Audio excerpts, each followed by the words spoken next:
వాక్యాన్ని ధ్యానం చేసుకుందాము. ఫిలిప్పీయులకు రాసిన పత్రిక 4వ అధ్యాయము 4వ వచనము. ఎల్లప్పుడూ ప్రభునందు ఆనందించుడి, మరలా చెప్పుదును ఆనందించుడి. మీ సహనమును సకల జనులకు తెలియబడనీయుడి.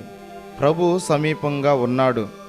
దేనిని గూర్చి చింతపడకుడు గాని ప్రతి విషయములో ప్రార్థన విజ్ఞాపముల చేత కృతజ్ఞతాపూర్వకముగా మీ విన్నపములను దేవునికి తెలియజేయుడి. అప్పుడు సమస్త జ్ఞానమునకు మించిన దేవుని సమాధానము యేసుక్రీస్తు వలన మీ హృదయములకును మీ తలంపులకును కావలి ఉండును. దేవునికి మహిమ కలుగును గాక, దేవునికే ప్రభావములు చెల్లును గాక. ప్రియమైన దేవుని యొక్క పిల్లలారా, వాక్యాన్ని ధ్యానం చేసుకుందాము. ఎల్లప్పుడూ ప్రభునందు ఆనందించుడి, మరలా చెప్పుదును ఆనందించుడి. పౌలు భక్తుడు సరసాలలో ఉండి ఈ మాట తెలియపరుస్తూ ఉన్నాడు. ఆయన ఉన్నటువంటి పరిస్థితుల్లో ఆయన చెప్పాల్సినటువంటి మాట ఇది కానే కాదు, కానీ ఆయన క్రీస్తులో ఉన్నాడు గనక, క్రీస్తును పోలి నడుస్తున్నాడు గనక, క్రీస్తుని ధరించుకున్నవాడుగా ఉన్నాడు గనక, క్రీస్తు ప్రేమని రుచి చూసినటువంటి వాడుగా ఉన్నాడు గనక ఆయనకి సరసాలలో ఉన్నటువంటి బాధ అనిపించటం లేదు. దేవునికి మహిమ కలుగునుగాక. ఆనందించడి, ఎల్లప్పుడూ ఆనందించడి అనేటువంటి మాట చెబుతా ఉన్నాడు. ప్రియమైనటువంటి దేవుని పిల్లలారా, మనం కూడా జ్ఞాపకం చేసుకోవాలి. మన స్థితిగతులు ఎలాగున్నప్పటికనో, మన పరిస్థితి ఏ విధంగా ఉన్నప్పటికనో మనం ఆనందంగా ఉండేటువంటి వారుగా ఉండాలి, సంతోషముగా ఉన్నటువంటి వారుగా ఉండాలి, ఎప్పుడు కూడా ఉల్లాసంగా ఉన్నటువంటి వారుగా ఉండాలి. ప్రియమైన దేవుని పిల్లలారా, మనకు కలుగుతున్న బాధలను బట్టి, వస్తున్న బలహీనతలను బట్టి, ఎదురవుతున్నటువంటి అనేకమైన శోధనలు బట్టి, ఆర్థికమైన ఇబ్బందులను బట్టి మనం ఎప్పుడు బాధగా ఉండాల్సినటువంటి అవసరం లేదు. ఎందుకంటే మన పక్షమున నుంచుంటున్నటువంటి దేవుడు, మన పక్షమున ఉంటున్నటువంటి దేవుడు, ఆయన సామర్థ్యత కలిగినటువంటి దేవుడు, ఆయన సకలమును సమకూర్చేటువంటి దేవుడు, ఆయన సహాయం అనుగ్రహించేటువంటి దేవుడు, ఆయన సమృద్ధి ఇవ్వగలిగినటువంటి దేవుడు.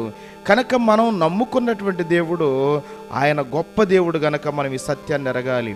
ఈ లోకంలో ఉంటున్నాం గనక ఎన్నో రకాల ఈ లోకానుసారమైనటువంటి బాధలో మనల్ని బాధ పెట్టవచ్చు, మనల్ని కించపరచవచ్చు, మనల్ని అవమానపరచవచ్చు, మనల్ని శోధించవచ్చు, మనకి ఎదురవ్వవచ్చు. కానీ దైవికంగా మనం ఆలోచన చేసి ఉన్నట్లయితే మనం నమ్ముకున్నటువంటి దేవుడు గొప్ప దేవుడు గనక ఆయన ఎన్నో ఈ లోకానుసారంగా లోకములో శ్రమలు అనుభవించాడు, చిత్రహింసలు అనుభవించాడు. ఆయన ప్రియమైన దేవుని పిల్లలారా, ఏ రోజు కూడా బాధపడలేదు. మనం ఉన్న పరిస్థితుల్లో సంతోషంగా ఉండటానికి ఇష్టపడి, ఆనందంగా ఉండటానికి ఇష్టపడేటువంటి వారముగా ఉండాలి. మీ సహనమును సకల జనులకు తెలియబడనివ్వుడి. ప్రభు సమీపంగా ఉన్నాడు.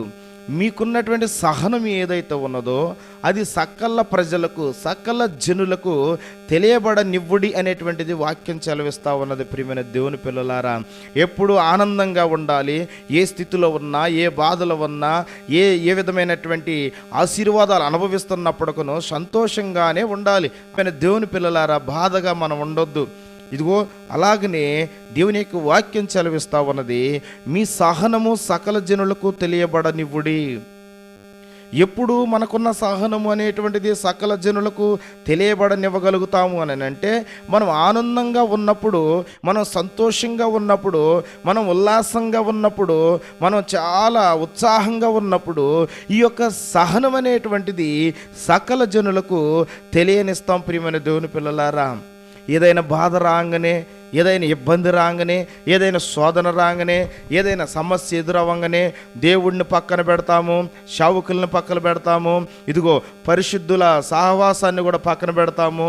నాకేదో బాధ వచ్చింది, నాకేదో నింద వచ్చింది, నాకేదో అవమానం వచ్చింది, నాకు శోధన వచ్చింది, నాకు తప్ప ఎవరికి రాలేదు అన్నటువంటి ఒక రకమైనటువంటి ఆలోచనతో కృంగిపోతూ ఉంటారు చాలామంది.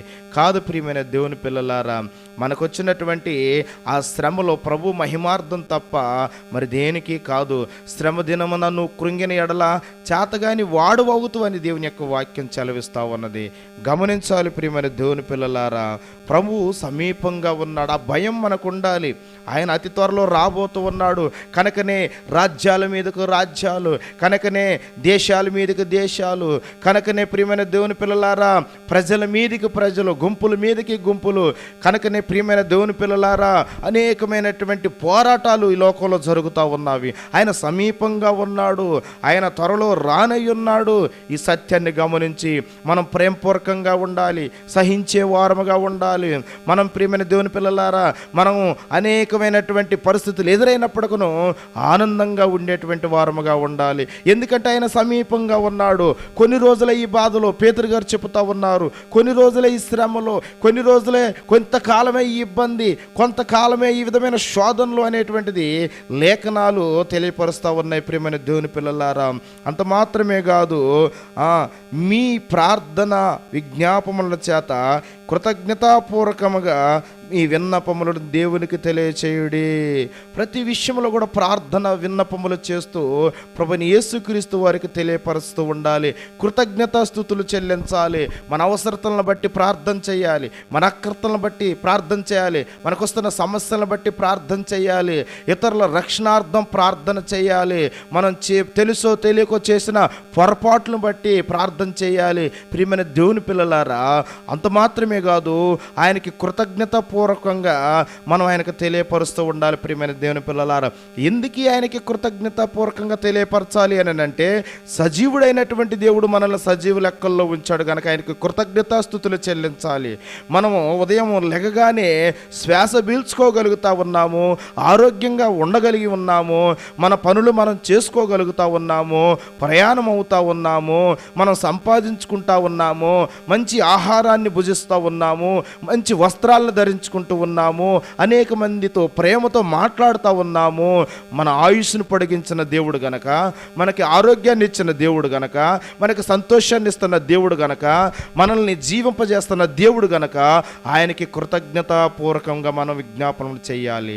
ఆయనకి మనసారా మనము థ్యాంక్స్ తెలియపరచాలి. ప్రియమైన దేవుని పిల్లలారా గమనించాలి. మనం ప్రియమైన దేవుని పిల్లలారా అలా చేసినప్పుడు సమస్త జ్ఞానమునకు మించిన దేవుని సమాధానము యేసుక్రీస్తు వలన మీ హృదయములకు, మీ యొక్క తలంపులకు కావలిగా ఉండును.